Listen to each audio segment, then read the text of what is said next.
নদিয়ার কৃষ্ণগঞ্জে চাঞ্চল্যকর ঘটনা। বিবাহ বিচ্ছেদের মামলা করায় স্ত্রীকে হাসুয়া দিয়ে হামলার অভিযোগ উঠল স্বামীর বিরুদ্ধে। মেয়েকে বাঁচাতে গিয়ে আক্রান্ত হলেন তার মাও।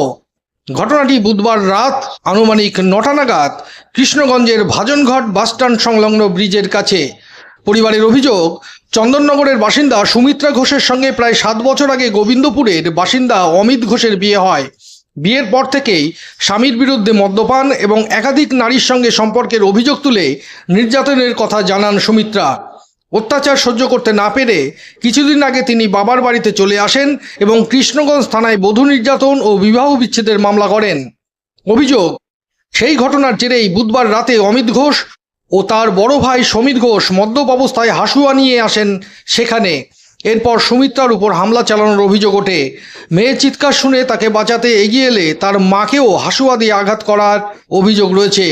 স্থানীয়দের সহযোগিতায় আহতদের কৃষ্ণগঞ্জ গ্রামীণ হাসপাতালে নিয়ে যাওয়া হয়।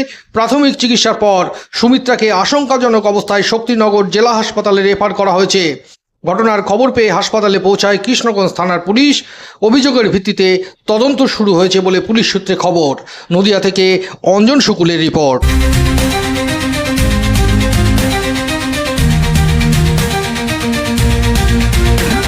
এটা মেয়ে জামাইকে কুপিয়েছে, বাথরুমের ভিতরে নিয়েছিল, বাথরুমতে বেরোতে আর দরজা যেই খুলেছে একেবারে কুপানো। দুই ভাইকে কুপিয়েছে।